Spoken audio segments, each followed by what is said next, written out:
La agenda económica de este martes se suma a la que marca el tema más importante de nuestro país por estos momentos, la seguridad. Y específicamente hoy se produjo el funeral de los 3 carabineros asesinados el pasado fin de semana. ¿Y cómo podemos relacionarlo a una agenda económica? Bueno, porque la seguridad es una de las razones, no es la única, pero es una de las razones de por qué la macrozona sur tiene de las más bajas inversiones de distintos sectores en todo el país. Orlando Silva nos muestra los números que hay en la Araucanía, en Los Ríos y también el Biobío.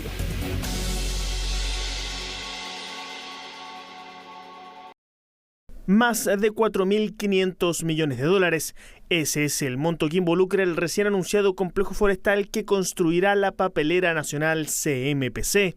La inversión no solo llamó la atención porque se materializará en Brasil y será la inversión chilena de mayor magnitud en el extranjero, sino porque contrasta con lo que ocurre en el sector forestal a nivel local, donde actualmente no hay ningún proyecto de inversión que se contemple materializar de aquí a 2027. El sector forestal está experimentando una grave crisis, con una pérdida aproximada de 3.200 empleos cada año, el cierre de 200 aserraderas pymes y 3 plantas industriales medianas grandes. Las razones son varias: los incendios forestales, ataques incendiarios a empresas de servicio, el robo de madera con pérdida aproximada de 177.000 millones de pesos en los últimos 3 a 4 años. Usurpación de terreno, según Inforce, serían 100.000 hectáreas. Para volver a crecer, el sector necesita en forma urgente que se detenga la violencia. Es habilitante para que las inversiones vuelvan. Aunque en el sector industrial la situación mejora, lo hace muy levemente. Si en el Biobío hay contemplados 2 proyectos de inversión a ejecutar, en suma rondan apenas los 17 millones de dólares, mientras en la Araucanía y Los Ríos se repite la ausencia de proyectos. Primero, la falta de certezas jurídicas y falta de certezas institucionales.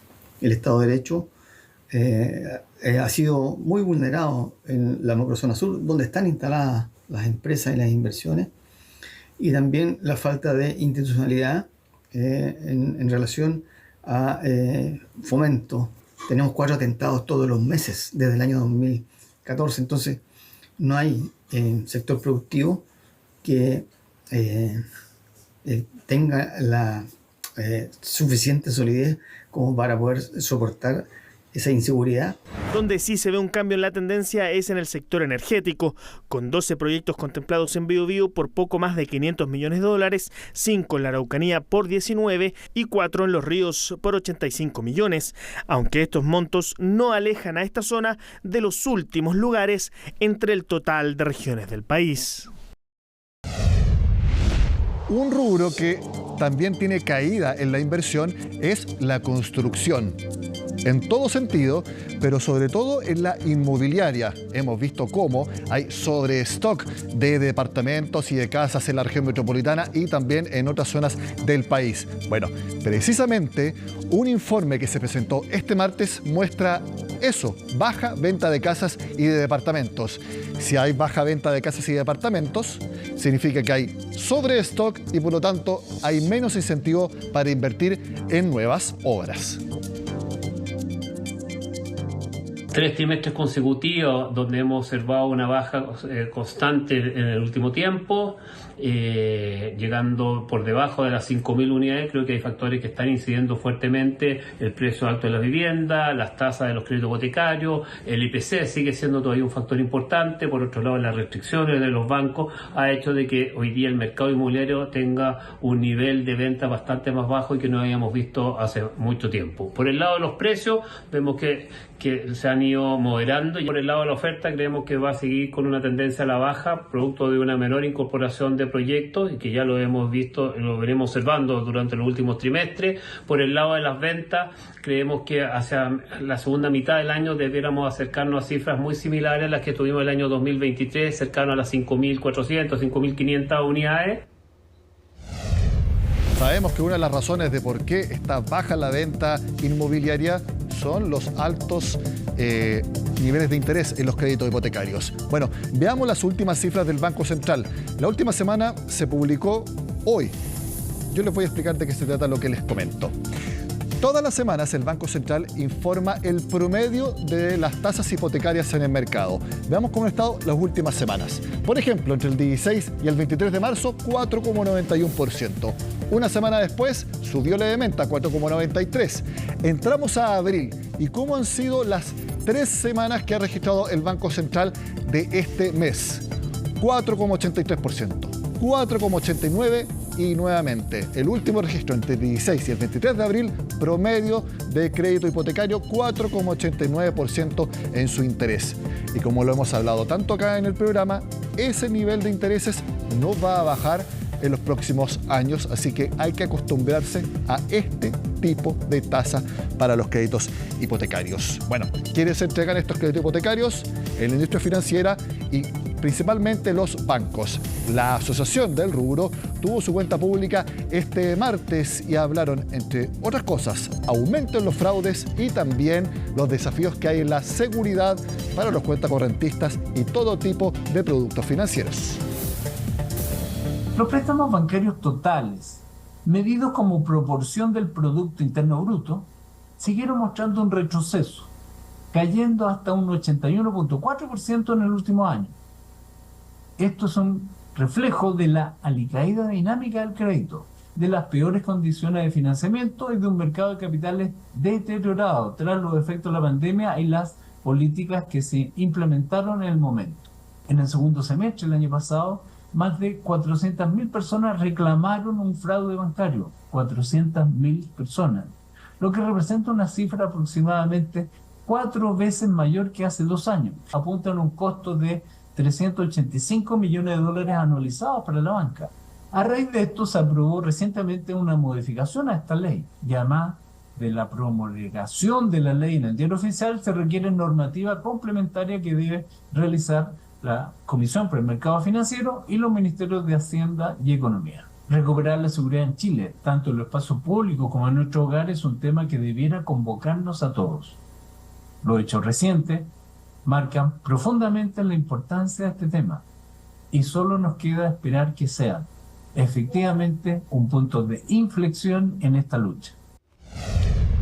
Hacemos la pausa en la agenda económica y al regreso les cuento cómo estuvo el último dato de empleo en Chile y también cuáles son las proyecciones para el IMASEC de marzo que vamos a conocer este jueves temprano. Lo vemos al regreso.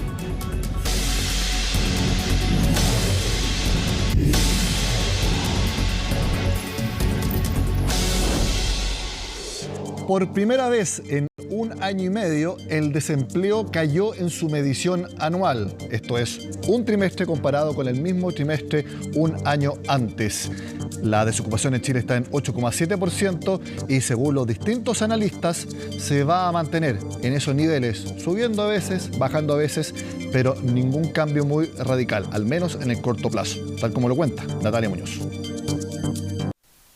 16 alzas consecutivas tenía la tasa de desempleo anual hasta ahora. Aumenta las personas desocupadas, pero en este caso aumentó con mayor proporción las personas ocupadas. El mercado está absorbiendo parte de estas personas que vuelven, que se reintegran al mercado del trabajo, y eso hace que por primera vez, después de todos estos meses, haya disminuido la tasa de desocupación. Así, el desempleo en Chile registró una contracción en el primer trimestre de este año, ubicándose en 8,7%, la primera baja desde octubre de 2022. Si bien solo fue 0,1 puntos porcentuales, la cifra fue celebrada por el gobierno. Como lo habíamos anticipado el mes pasado, efectivamente concluyó este periodo en que veíamos aumentos sostenidos de la tasa de desocupación en la comparación en 12 meses y por primera vez vemos una caída. Eso es sin duda una señal positiva. Queremos recordar que la recuperación del empleo tiene un rezago frente al desempeño económico, pero vamos en una senda de crecimiento.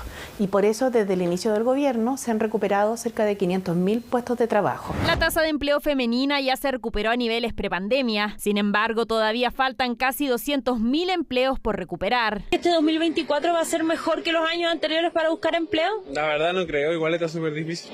Viendo la realidad aquí entrando a la fila, hay muchas personas cesantes y escuchan rumores que no es de un mes, sino un mes. meses que están cesantes. Entonces igual preocupa la situación. Llevo más de 30 años trabajando en la construcción y nunca lo han hecho contrato indefinido nosotros. Aparte no hay pega ni una cuestión. Es el sentir de los trabajadores cesantes que resienten el difícil momento económico. Eso sí, en la región metropolitana el desempleo bajó a 9,6%, una caída de 0,5 puntos en 12 meses.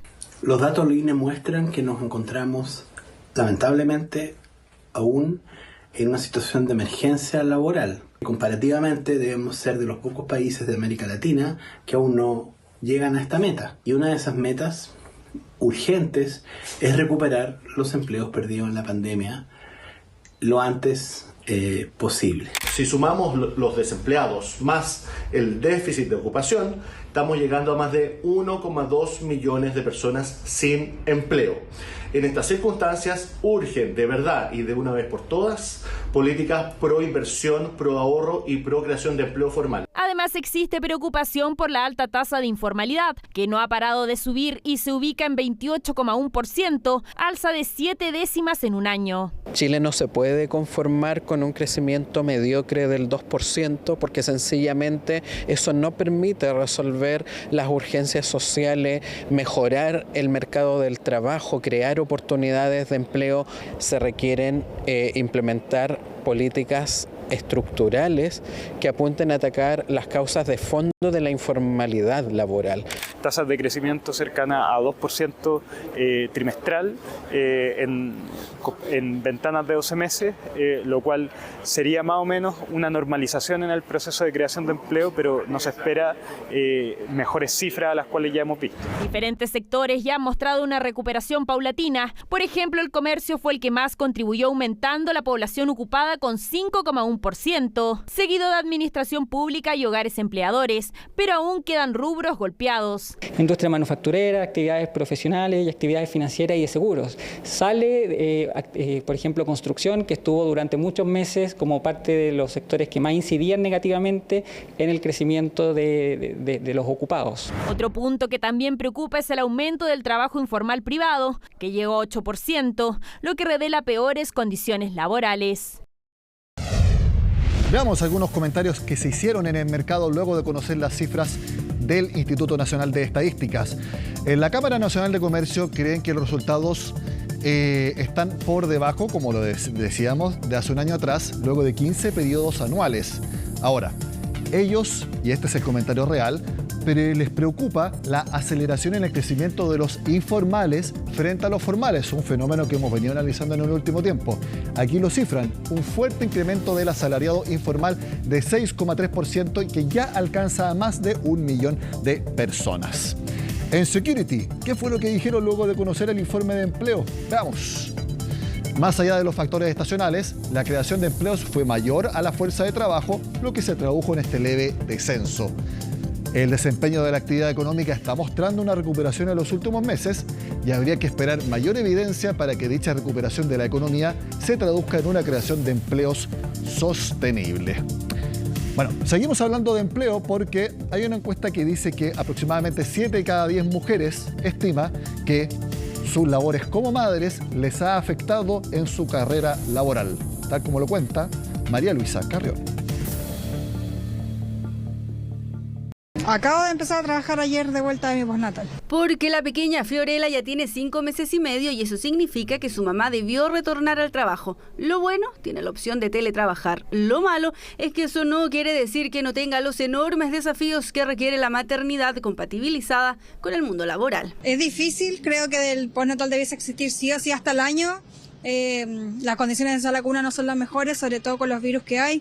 Así que se hace difícil, pero se hace lo que se puede. Y el jefe ahí da permisos para ciertas cosas, pero cuando hay que trabajar, igual se hace complicado con el bebé en la casa. Y es justamente flexibilidad lo que aparece en primer lugar al preguntar por las medidas más relevantes para impulsar el trabajo remunerado femenino. Al menos así lo indica un estudio de Chile Mujeres y CADEM, donde el 74% señaló esta opción. Le sigue un poco más abajo la igualdad salarial y la sala cuna universal. El teletrabajo permite, ¿cierto?, poder trabajar flexiblemente entre tu casa y una oficina, pero la flexibilidad permite que tú puedas hacerlo entre horas del día. y de hecho vemos, por ejemplo, que aplicada la ley de 40 horas y poniéndole trabas al artículo 22, esa flexibilidad pone aún más trabas para que las mujeres puedan ingresar formalmente al mundo del trabajo. Nuestro compromiso, tal como lo señaló el presidente Gabriel Boric en la ENADE, es lograr cifras históricas de participación de las mujeres en el mercado del trabajo. ¿Cómo lo estamos haciendo? Este estudio muestra valoración de medidas de flexibilidad y eso nos señala que vamos por buen camino. Desde el viernes pasado está en plena vigencia la ley de 40 horas, que entre otras trae la posibilidad de bandas horarias de flexibilidad para los padres y madres de menores de 12 años, así como sus cuidadores principales. Dos miradas de una misma iniciativa que está en sus primeros días de aplicación. Siguiendo con el estudio, se pregunta también si le gustaría trabajar fuera del hogar. Allí el 78% de las mujeres se responde de manera afirmativa y es más, el 74% señala que le gustaría hacerlo bajo contrato y no de manera independiente. Nosotros pensamos que nos vamos a encontrar con un anhelo de trabajo independiente mucho más potente y la verdad que el 66% de las personas quieren, si tuviesen la posibilidad de trabajar con un trabajo dependiente con contrato, en las mujeres es más alto aún y en las mujeres jóvenes, que esta fue una gran sorpresa, el 90% quiere trabajar con contrato dependiente si es que tuviera la posibilidad. Tener contrato de todas maneras porque te da una estabilidad al momento de todas las cosas, pues, en salud, en pedir un crédito. Siempre es mejor el trabajo, tener algo seguro. Sí, aunque involucre horario, porque si tú eres independiente, si no trabajas, no ganas. Entonces, el trabajo sí te da la seguridad que tú todos los meses vas a tener una platita estable, mientras que independiente no te asegura nada. Valoración entonces de la estabilidad financiera y de la seguridad social. Otro punto que se pregunta en esta encuesta y que ha tenido diferencias en el tiempo es la penalización laboral que se pudiera tener por tener hijos. Así, cuando se pregunta en pasado si ha sentido que su carrera se vio afectada, el 16% de los hombres dice que sí, porcentaje que se dispara a 59% de las mujeres. En cambio, si se pregunta en futuro sobre si creen que se vería afectada, los números se equiparan. 73% de ellos dice que sí y 74% de ellas siente lo mismo. Las generaciones que son potencialmente padres o madres están ambos, hombres y mujeres, percibiendo como un impacto negativo en su desarrollo profesional. Y eso no es porque no quieran ser padres o madres, sino porque saben que no está siendo fácil poder desarrollar estos ámbitos complementarios para el desarrollo de una persona, si así lo desean. Empleo femenino que sigue siendo un desafío. Pese que se han recuperado las cifras que teníamos antes de la pandemia, la brecha sigue allí. La tasa de desocupación femenina es aún más alta que la masculina, mientras que la de ellas llega a 9,5%, la de ellos es de 8%. Es poco compatible en realidad maternar y ser profesional, po. A mí me costó harto volver a trabajar por lo mismo, po, para no perderme etapas de la Aurora, ¿cachai? Y sí, po, no es muy compatible, siento yo. Igual yo tuve la fortuna de estar harto rato con ella en la casa. Los tiempos, yo trabajo en turno, entonces se me hacía complicado volver por ella. Sobre todo con la lactancia. Cuando decides tener lactancia materna exclusiva, es cero compatible con la pega. Y aunque todas se reconocen que en los últimos años ha habido avances, también hay concordancia en que aún falta camino por avanzar al hablar del mercado laboral femenino. El jueves a las 8:30 de la mañana, cuando esté terminando Agenda Económica AM, el Banco Central va a publicar el IMACEC de marzo. Y el mercado anticipa que habría un leve crecimiento en la actividad, muy distinto a cómo fue febrero. Recordemos que el 4,5% marcó bastante la agenda económica en esa oportunidad. ¿Cómo fueron los resultados de los sectores económicos durante marzo? Lo vemos en la siguiente gráfica que hemos preparado. La tenemos acá. Aquí está. Muy bien. ¿Cómo fue la producción industrial? Un crecimiento de 0,7%. Y aquí vemos un poco más detalle de por qué la actividad en su crecimiento sería más leve. Las manufacturas anualmente cayeron 2,1%. La producción eléctrica de gas y agua baja de 0,8%. Y el comercio, que había estado creciendo en los últimos meses, ahora mostró una baja de 2,9%. ¿Qué es lo que estaría estimulando la actividad? La minería, con un fuerte impulso de 4,7%. En el mercado hablan de que marzo tuvo 3 días hábiles menos respecto a marzo del año anterior. Eso estaría explicando un poco estos números. ¿Y qué es lo que se proyecta entonces como cifra concreta para el IMASEC anual? Lo vemos en la siguiente gráfica que hemos preparado con los comentarios de mercado. Lo vamos a desplegar inmediatamente. Ahí está el primero, que es de Clapes UC. Con estas cifras, ellas proyectan un crecimiento anual del IMASEC de solo 0,3%.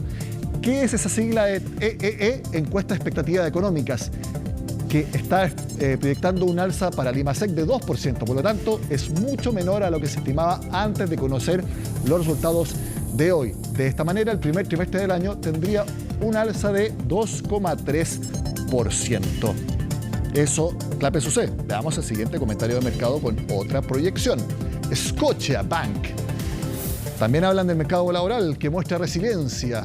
Ellos creen que se debió haber visto una destrucción relevante del empleo debido a la estacionalidad, sin embargo esto no ocurrió. Ahora, respecto al IMASEC de marzo, ellos creen que habría un crecimiento de solo 0,5%, pero de inmediato hablan de cómo estaría abril, que sería un crecimiento de 4% anual, porque la Semana Santa no cayó en abril, sino que cayó en marzo. Por eso también se explica el menor crecimiento de marzo y que tendría un mejor resultado en abril. Vemos el último comentario de mercado, ahí está, es de Copeuch. Tal como se esperaba, los resultados sectoriales anticipan una moderación en el IMASEC de marzo porque fue Semana Santa, lo que yo le estaba diciendo. Ellos creen que el crecimiento será de 1,1% por la minería y por los servicios. Con esto, el primer trimestre habría cerrado con un avance de 2,6%. Como les dije entonces, el jueves a las 8:30 de la mañana conoceremos el IMASEC de marzo y el mercado también tuvo una reacción respecto al dólar. Se disparó casi 20 pesos. ¿Por qué? Porque se anticipó una menor actividad en el tercer mes del año. Y la moneda local, el peso chileno, refleja a la actividad local y por eso retrocede respecto al dólar y por eso la divisa estadounidense sube en Chile.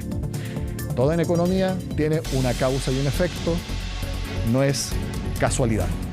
Termina la agenda económica de este martes. Sigan con nosotros acá en CNN Chile.